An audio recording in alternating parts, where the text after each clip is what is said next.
Oh, hey, uh, this again. These are starting to be impromptu. We were supposed to talk about the elect and who they were and what they were supposed to do and all this other stuff. It's been brought to my attention several times, several different ways, that the term Christian means perfect. That is why secular people don't like Christians, because Christians are do-gooders. They're perfect. They're saved. They go to church and all this other stuff. I was one of those people. I don't regret it whatsoever. I love Christian Challenge. I love Brother Buddy.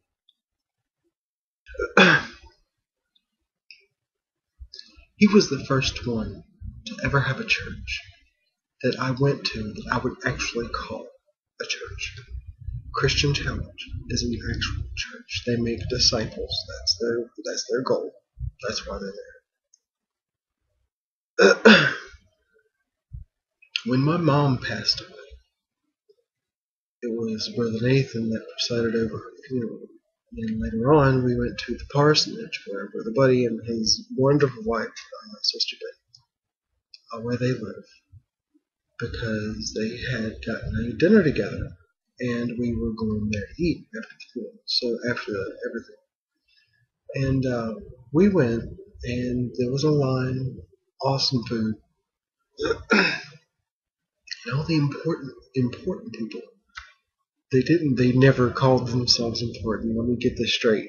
They never, I put it in air quotes because that's what someone outside looking in, that's what they would call the important people, had their places at the table. And us and my friends came. Of course, Jen Ewan, she was there with grapes and a hydrating beverage. Kitty and her boyfriend at the time, Joey, he was there. And when they came to the funeral, Kitty is a pagan witch, and she came to the funeral in her comfortable clothes, how she would dress. Every day she dresses this way. A little pinnacle, beautiful pinnacle on a necklace. Joey had a mohawk, and he was decked out like he comfortable. And everyone that came, we went to the dinner, and we had to sit in the living room and eat our food.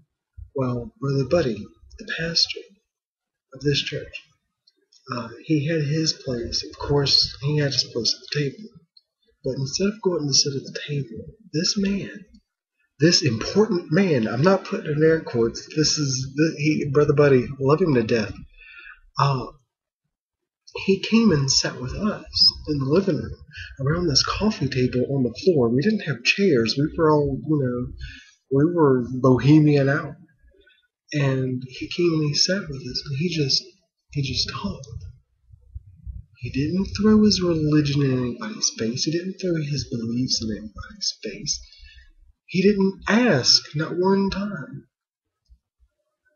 any question that it was awesome. It was the first time I ever saw Jesus in person. Now, the term Christian, by definition, is Christ-like. That was the first time I ever saw anyone be Christian. That is exactly what Jesus would have done. He would have came and sat with us and just talked. It was one of the most impressive events of my life. And at such a horrible, horrible time in my life, I saw the anointed one. I saw that little light shine through something. But it's been brought to my attention that people still think I'm going to hell because I'm a homosexual. They judge me, and this worries me. This is what's been brought to my attention. This is the conclusion I come to. It worries me. It really, really worries me. So that's why this is an impromptu video. That's why we're having this. Do not judge people. Are you crazy? Let's say someone is judging me. This is the promise, first of all. The promise is that the standard of measure that you use to judge other people will be used against you at the end of things. You don't want that. That's stupid. Anyway, let's say you say I'm going to hell. Let's say you think I'm going to hell because it says it's wrong in the Bible, in Leviticus. Let's say you say I'm going to hell because it's wrong because it says it in Leviticus. Now, everything else in Leviticus stands, you are judged by it. Now, you need to read Leviticus. If a woman gets married and she's not a virgin, she's put to death. Okay, now you just it's a horrible judgment in that book. And you're gonna take all that judgment just because you want to tell me that I'm not going to heaven. I love Jesus, the anointed one. Jesus Christ is Lord. There is no question about it. I don't question it whatsoever. The only thing I have to do in this life, I can do two things. One, most important, I'm just going to acknowledge that the anointed one, Jesus Christ, died for my sin. He died to cover the cost for anything I did wrong. Now the faith part of it, anyone can do that. You can believe in that. That's why I played devil's advocate before. So let's say he wasn't innocent. Anyone can do that. The faith part comes in the fact that he came back 3 days later and he went to heaven. He's there now, probably on his way back. He's preparing a place. That's all. That's the first thing. That's the only thing I have to do in this life. The second thing is tell other people. So, don't judge people. Don't judge someone for any other reason. If someone's poorer than you because they make bad choices, don't judge them. Love them. Be there for them. Give them experience. Teach them. Don't judge them. Don't judge anyone for any reason. And it worries me. It really does, because I do not want that standard, that measure used against you. For me, are you judging anyone else? I don't want that to happen.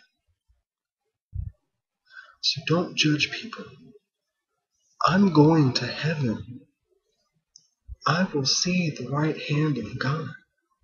I will see my Jesus face to face when all this instance is over with. When I close my eyes, when I open them, the next thing I will see is his face. I'm not worried about me. I'm worried about you. So please, for my sake, don't judge me, don't judge anybody. Just love. That's all you have to do. Just love. Love everyone around you. Love everyone how you want to be loved. Please. That's the end of this little impromptu video. And Helena's flat twice. She's ready to go to sleep. As we close, I want to give you this. It's the most important thing that I have to say to you right now. If they say he is here, do not listen. If anyone says to you that the Messiah has returned, go look for him in Jerusalem. Go look for him somewhere else. Don't listen. When he comes back, you will know. There won't be any question. That's very important because coming up soon, people are already saying it. Quite honestly, I sat in Books A Million one time and listened to a crowd of church guys sitting around, and they're talking about how long he's been here. If they say he is here, don't listen. And thank you for your time. Until we meet again in love and peace. Be blessed and love everyone. That's all you have.